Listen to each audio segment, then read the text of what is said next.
Hey guys, so as part of my ongoing, introducing you guys to some new and up-and-coming herpers out there, I want to introduce you guys to my friend Brian. And Brian, how do you say your last name? It's Barczyk. Barczyk. Brian Barczyk. So, are you still nervous? A little bit. I haven't done this before, but that's all right. Have you ever done YouTube before? The YouTubes? It's like all the videos on the computers. Yeah, I think is it like the Facebooks? It's similar. I'll explain to you after the video. Okay, gotcha. But we're here at Brian's. It's called the Reptarium here in Utica, Michigan. This place is absolutely amazing. I mean, I love every square inch of it. I'm like a kid in a candy store. And I'm going to focus on, in my video today, I'm going to show you guys some of the arboreal stuff because that's what we're most interested in. So Brian, my question for you is, between emerald tree boas, green tree pythons, and Sanzinia, if you had to pick one, and actually, can we get a shot of this enclosure right here, how incredible that animal is? I'm going to show you that animal a little bit later in the video as well. But, so Brian, what's your answer on that? Which would be the best of those three? I think it goes back to the young years. Mm-hmm.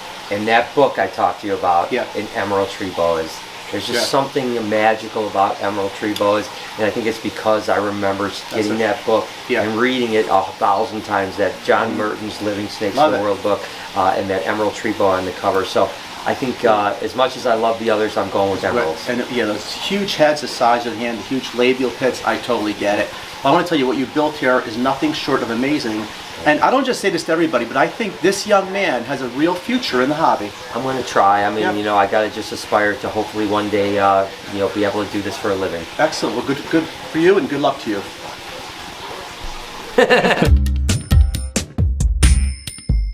Welcome to video number 41, everybody, and I am getting back from what was an amazing weekend. I went to the NARBC show in Tinley Park. It is an amazing show. If you've never been to that show, please make sure you get there. I've been to all the big shows all around the country, but to me, the October Tinley show is by far the best show in the country. Everybody's there, it just has a great vibe to it, and I just love it. I had a blast. It was so nice meeting everybody out there. Secondly, I went to the Reptarium. I got to visit Brian's place. You could see it on YouTube and you could watch it, and it just really doesn't do it justice. It is, how I describe the Reptarium is if like a reptile, just enthusiast like we all are, won the lottery. That's the best way to describe it. It has like the vibe of a zoo, but far more personal. And every exhibit, everything is just meant. I just love everything Brian did. I would not have designed it any differently if I were him. And what I really did there was, we see all the videos on YouTube, as I mentioned, with Brian's anacondas and the retics and all the bigger snakes. I focused in on the Sanzinia. I focused in on the emeralds, the green tree pythons, the Bowen's pythons. I really want to show you those exhibits and show you how Brian did them. There was so much thought put into all those exhibits. He did an amazing job. And again, I loved the entire place. And lastly, when I was at the Tinley show, I picked up a project for myself. I'm going to show you those animals shortly. I jumped into the T-positive children's pythons project. These are amazing animals. I mean, you got to really see them in person to really just get a grasp of how light they are in color. So I want to show you some hets that I just acquired. And I think that pretty much sums it up. So why don't we jump into, let's go check out Brian's arboreal enclosures right now. All right, guys, so we're at the Reptarium, Brian Barczyk's place over in Utica, Michigan. And guys, you know me, you watch my channel. There's no hype, right? I don't try to overhype anything, but the place is really amazing. It's like the ultimate, it's like basically a private collection. And I'm going to focus on all the stuff that I know you guys are watching my channel, you care about.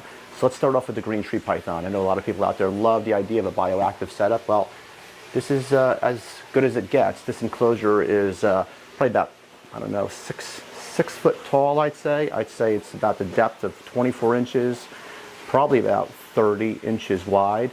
And it's what we always talk about, right? If we're going to do a bioactive, it's got to be large, it's got to be good ventilation, it has to be where the animal has access to the heat, where I see the heating element up top. I don't know what the cage temperature reading is on this cage, but the animal looks super healthy. I see Brian has the fogger working as well. Now, if this was a much smaller enclosure, it's just not going to work with the fogger. It's just going to have constant humidity, but something this big, it just works. Would I make any changes to this, if I'm being honest? Probably the only change I'd probably make, I mean, it's my God, it's pretty perfect, but I'd probably make the perch a little bit thinner. I'm going to say that's probably about 1.25 inches. Perch, I'd probably go down to 3/4 inch, but other than that, that's it. So we covered the chondro. Let's go see what other arboreal animals we could find. All right, next up we have a diamond python exhibit. Let me try to get in there on that animal the best I can. I'll put a picture up of it as well. Set up perfectly, guys. No belly heat. The enclosure is probably about 36 inches tall. It's probably about, I'd say, 18 inches wide, and I'll say 18 inches deep. Some kind of, I don't know what kind of substrate it is, some kind of dirt mixture. But it looks awesome. Animal is nice and secure. You know, we know they're cooler weather species, so the animal could get down to the bottom of the enclosure. I bet it's probably about 77, 78 degrees down there. Probably with the hot, I don't know what those bulbs are. But I love the setup. Very cool. I've only had a few animals exactly how I'd probably set it up. But all right, let's go see what else we can find. Here's an Amazon tree boa. I know you guys like these out there. I'm not a fan of them at all, but I'm going to show you because I love you guys. I want to make you happy and show you everything Arboreal here, but there's an Amazon tree boa in there. Same exact enclosure as a diamond, very similar setup. All right, now we have a bow and eye setup over here. Reminds me a lot of Justin's exhibits for his bow and eye, except it's a little bit smaller, but I know Brian's going to obviously move the animal to something larger. And it's just awesome. The dimensions, guys, I don't know, it's like 5 foot tall, probably about 36 inches wide. This beautiful animal is unfortunately in a deep shed right now, but again, I'm going to put a picture up of everything. Probably about 2.5 foot deep, but it's pretty awesome. 5 meals in stock meat. This might be my favorite of all. I don't know, it's hard to choose actually a favorite, but this is a pretty awesome setup. Probably 3 feet high, 18 inches deep, 2 feet wide at least. And it's a beautiful Western Sanzinia or Mandarin Sanzinia. I know there's a lot of Sanzinia fans out there, me being one of them. And how cool does that look? Just in the hollow log, that animal looks just so happy and content. Again, the incandescent bulbs up top, the mulch. This is, you guys like bioactive, this is bioactive. I mean, I love it too, but unfortunately, it's just not in the cards for me right now, but I will tell you what's in the cards for me. Every time I see Western Sanzinia, I feel like I should pick up a pair. But just a beautiful Western Sanzinia, and I think there's only one animal left, a beautiful Northern Emerald, so why don't we go check that out? All right, not an Arboreal, but how cool is this monster just coming at you? Big Aldabra tortoise just roaming free here in the Reptarium. Awesome animal, love it. So cool. What's up, buddy? What's up, pal? All right, so the last thing I want to show you guys is a Northern Emerald. Just trying to give you a sense of the place, though, how cool it's put together. And come around here, and as you can see, there's a nice, really nice Northern Emerald in here. I don't know what the origin of it is. Could it be a wild-caught import? It could, but regardless, it looks healthy as hell. And what I really like about it is it's on the nice thin purchase, which I love seeing that. But I see the Mr. nozzle in there. It's a nice size enclosure. It's every bit of probably 40 to 48 inches tall. Easily 2 feet deep and easily 2 feet wide. So that's a lot of area for that animal. And yeah, again, just bioactive and looking amazing and looks nice and healthy. And I love it. Now, it always comes down to the cage size, right? You can do the bioactive, you have a large enough cage. You need the ventilation, and that's super important. I would not consider doing this in anything smaller than an enclosure this size, but. And that's it. All right, hope you guys enjoyed that Arboreal tour. I know I did. I love it, and I'll tell you, Brian's younger than me. I wish I had half his energy. The guy is off the charts. All right.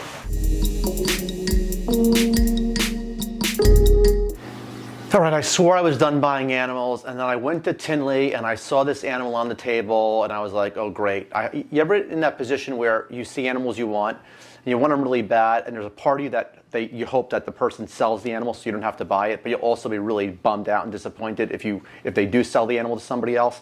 In any event, so what I'm going to show you guys today is this new project I got into. They're T-positive children's pythons. So they popped up in the United States a few years back. I know Nick Mutton has some of these animals, and then a friend of mine named Kenny Richichi over in Long Island, New York, had a random T-positive children's pop up in a clutch of just normal children's python. children's pythons. So I saw the visual animal that Kenny was offering for sale at the Tinley show. Unfortunately, I was too late on it, but the good news is my friend Matt Turner from Selective Origins wound up picking up the visual animal. Kenny still had some hets laying around, and I was able to grab 2 pair of hets from Kenny. So super fun little project. I'm going to put a picture up of the T-positive animal right now. So what is a T-positive children's python? Well, unlike a T-negative albino, which basically blocks all dark pigmentation, that's what we're normally used to seeing, right, with the red irises, the red pupils, and it's the yellowish animal. A T-positive animal, if you figure it's more like along the lines of a Carmel ball python, where some of the dark pigmentation actually comes through, and the animal is just ultra light. So if I was to put this, even though that animal I just showed you the picture of, I know the picture doesn't do it justice, but I promise you, if that animal was in a clutch of normal children's pythons, it would really stand out. They're just ultra light, and so it's like I said, it's along the lines of the Carmel ball python, where it's going to get those lavender hues as it gets bigger. So what I'm going to show you guys right now, although not ultra exciting, literally just got these guys in today. Although not ultra exciting, these are heterozygous for the T-positive trait in children's pythons. So they're going to look very normal, but the cool thing is that, I got 2 pair, and hopefully with any luck, I'm going to be able to produce some T-positive animals down the road.